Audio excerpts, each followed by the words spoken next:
Bismillahirrahmanirrahim. وَلْتَكُنْ مِنْكُمْ أُمَّةٌ يَدْعُونَ إِلَى الْخَيْرِ وَيَأْمُرُونَ بِالْمَعْرُوفِ وَيَنْهَوْنَ عَنِ الْمُنْكَرِ. Sunnah hukumnya dibaca Qul a'udzu birabbil falaq sebagai bentuk perlindungan dari penyakit ini. Jadi ada zikir pagi, ada zikir petang, ada zikir sebelum tidur. Karena nanti rata-rata orang mengirim doti, kasih lembek kepala, kasih besar perut, kasih cerai suami istri, kasih bangkrut. Ada orang itu memang dikirimkan jin melalui apa? Penyakit hasad. Bahkan ada wanita tidak nikah-nikah itu karena setiap laki-laki yang datang kepadanya, laki-laki melihatnya mukanya itu hancur. Penyakit apa ini? Dikirim oleh orang yang memiliki hasad. Ya. Ada suami tidak berfungsi kalau sudah beristri lagi yang kedua, karena dikirimi oleh istri yang pertama jin. Barangnya tidak bisa berfungsi kalau ketemu istrinya yang kedua, karena hasad. Ya, ada orang selalu tertutup tokonya kelihatan karena ada orang lain yang kirimi jin. Itu penyakit hasad. Hasad ini menyerupai karakter orang Yahudi. Dan ini paling bagus menurut saya kita hadapi. Seberapapun besar kadar hasad seseorang, bagaimanapun besarnya hasadnya tidak mungkin baginya untuk menghilangkan nikmat yang telah Allah karuniakan. Tidak mungkin. Jadi kalau kita benci, marah, ya, jengkel, tidak mau melihat orang lain itu sukses, biar penuh data kebencian, tidak akan hilang nikmatnya orang itu.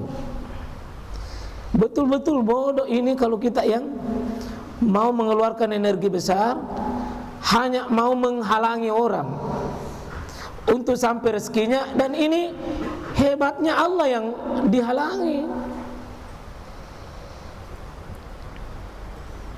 Mari yakini betul Allah ya besutu yakbidu, ya besutu wa yakbidu. Allah yang longgarkan, Allah yang sempitkan.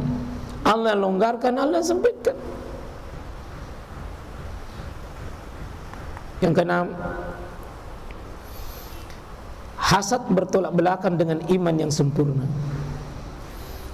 Jadi kalau ada orang yang hasad, pasti imannya tidak sempurna, tidak akan pernah sempurna. Ya. Orang yang hasad cenderung sibuk kejelekan orang lain sehingga lupa berdoa kepada Allah Subhanahu wa taala. Mari kita sibuk sibuk berdoa, jangan sibuk hasad. Orang yang sibuk hasad, maka dia tidak yakin dengan pemberi rezeki. Saya ulangi, orang yang sibuk hasad pasti tidak yakin Allah yang membagi. Kalaupun dia yakin, itu cuma mulutnya saja. Kalau kita yakin Allah yang membagi, minta saja sama Allah, ya Rabb, langitmu luas, bumimu besar, rezekimu banyak, jatahkan rezeki itu ya Allah pada aku dengan caramu sendiri. Saya ulangi, dengan caramu sendiri. Tidak usah diajar Allah, ibu, bagaimana Allah menjatah rezeki itu. Kita cuma minta yang terbaik saja. Dan ini biasanya orang yang hasad, dia pandangannya itu keluar. Dia cuma melihat orang lain enak na yanu. Dia tidak melihat yang di dalam dirinya. Enaknya anu di dua-dua PNS, sudah dua-dua itu sertifikasi, dua-duanya kepala sekolah, dua-duanya dokter, dua-duanya ini, dua-duanya. Terus apa nikmatnya bagi kita? Ya, kurang lebih begitu. Nah ini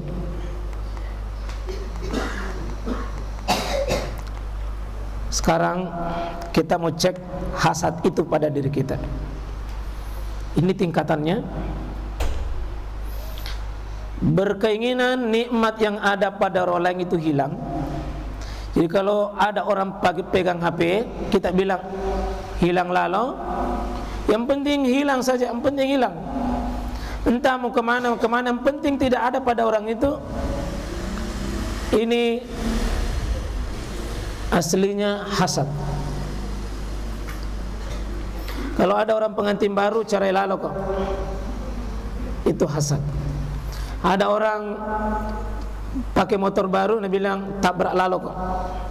Ada orang punya jabatan baru, ditangkap lalu kok. Dia tidak berkeinginan nikmat itu pindah pada dirinya, tapi dia berkeinginan itu nikmat hilang dari orang.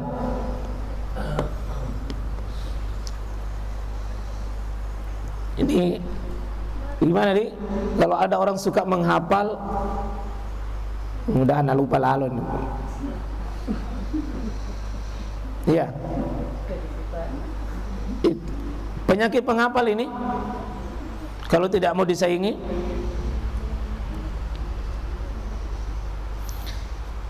makanya ini yang biasa muncul di nomor 1 ini yang sama jenis itu. Polisi dengan polisi, tentara dengan tentara, petani dengan petani, pedagang dengan pedagang, guru dengan guru, ibu-ibu dengan ibu-ibu. Jarang itu baku cemburu ibu dengan bapak, kecuali ibu mau ngambil bapaknya orang, atau bapak mau ngambil istrinya orang. Itu baku cemburu itu. Ya. Jadi termasuk ustaz di sini dengan ustaz. Sering di Facebook apa itu, ustaz ini hajar ini istri, dan seterusnya. Yang kedua, berkeinginan nikmat yang ada pada orang itu hilang. Lalu dia berkeinginan nikmat tersebut dia dapat.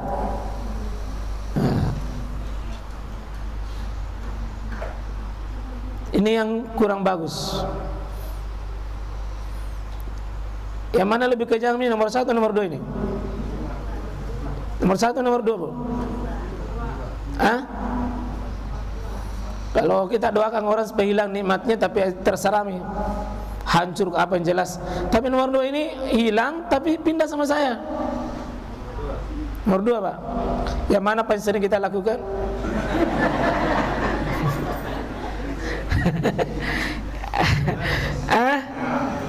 Nomor berapa? Nomor berapa?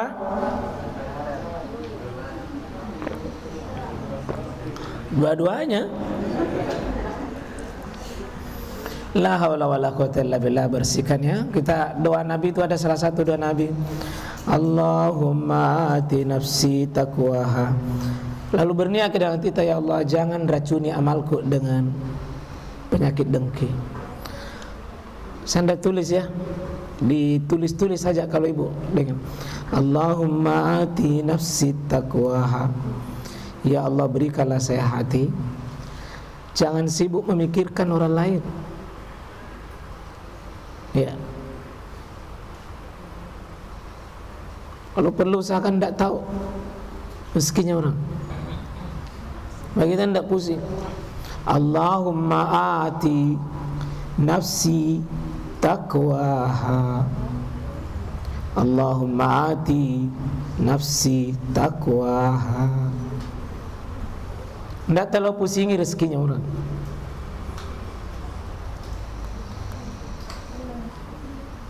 Tidak ada seorang ulang lagi. Allahumma ati nafsi taqwaha, berniat ke situ.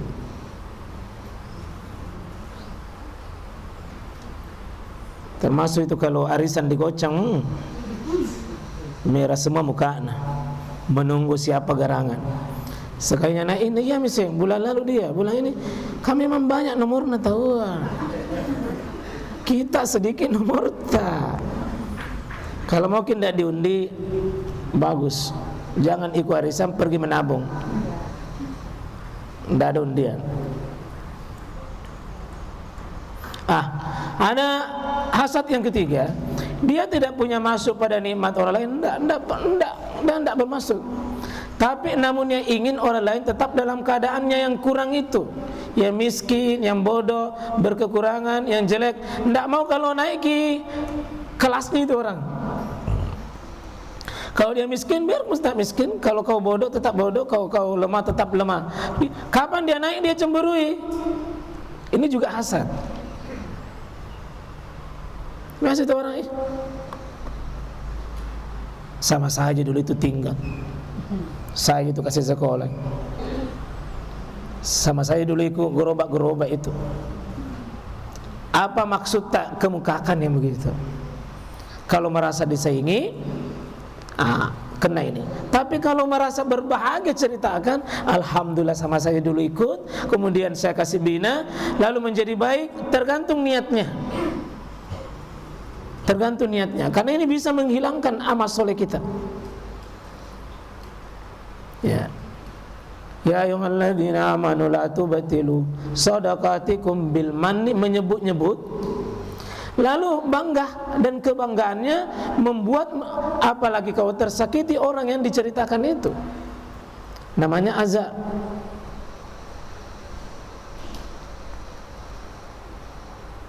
Nah, ini yang keempat. Tidak menginginkan nikmat orang lain hilang, namun ia ingin orang lain tetap sama dengannya. Jadi dia tidak bercita-cita supaya hilang itu nikmatnya. Tapi jangan ku naik kamu. Kalau saya tinggal di sini, tinggal tuh di sini bersama-sama ki. Jangan ku pergi. Jangan tinggalkan saya dalam keadaan begini. Ini juga kurang bagus, Ibu. Ya. Kalau miskin ki, miskin sama-sama mungkin. Ya. Kalau caru-caru sama-sama. Ini tidak boleh. Ya. Termasuk hasad ini. Biarlah orang lain.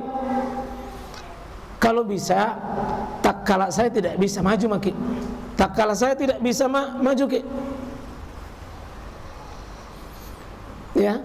Kalau misalnya sudah tak kala tidak bisa begini, begitu orang lain maju, barusan nih baru motongku begitu, jangan kok. Terlambat kok. Ini tidak boleh, hasad itu. Kalau kita tidak bisa, sekali kita saja berkata, saya tidak bisa, kita mau yang maju. Alhamdulillah, ini luar biasa. Nah, ini yang bagus. Ini yang bagus ini. La hasada illa fisnatain. Tidak diizinkan menjadi memiliki hasad ini kecuali dua contoh yang Nabi sebutkan. Satu, rajulun atahullahu malan fasullita ala halakati fi haqqa. Allah berikan harta kepadanya, lalu dia berikan harta itu kepada yang punya hak untuk dikeluarkan. Ini yang boleh dicemburui, boleh diri. Orang kaya dermawan, orang kaya pemurah, boleh dicemburui itu, boleh diiri. Orang kaya rajin bersedekah, orang kaya rajin berbagi, cemburu disukai yang begini. Yang kedua, wa rajulun atahullahu hikmah fahuwa yakdi biha wa yu'allimuha.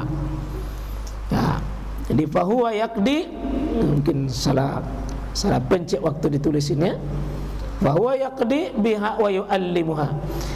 Seseorang yang diberi ilmu lalu dia sibuk bagi ilmunya, bagi hartanya, bagi ilmunya. Dua orang ini boleh dicemburui, bisa dicemburui. Rajin membeli, rajin memberi harta dan memberi ilmu. Ya subhanallah Ibu ya. Kalau ada orang yang memiliki dua-duanya ini, kaya dan dermawan, kaya dan punya ilmu. Dan semoga tidak terjadi sebaliknya. Dia tompa miskin, dia tompa bodoh, kikir lagi, dan sombong tompi poin. Sudah tidak punya, sombong lagi. Ini yang boleh cemburu. Dan dari hadis ini, semua yang semakna ini bisa dicemburui. Artinya kalau urusan kebaikan, urusan akhirat, sesungguhnya boleh dicemburui, Bu. Dia bisa datang mengaji, umurnya sudah 40, 50. Masa saya tidak bisa? Ini cemburu, tapi cemburu yang baik. Masa dia sibuk begitu, masih tetap punya waktu untuk dekat dengan agama? Masa tidak bisa saya? Masa dia jauh begitu, saya yang dekat tidak bisa? Yang begini boleh dicemburui. Kalau kuliah ke orangnya tidak tahu jinatan, lalu biasa-biasa ji, tapi rajinnya bersedekah, boleh dicemburui, boleh cemburui, insyaallah. Baik, pembahasan poin ini kita cukupkan di sini.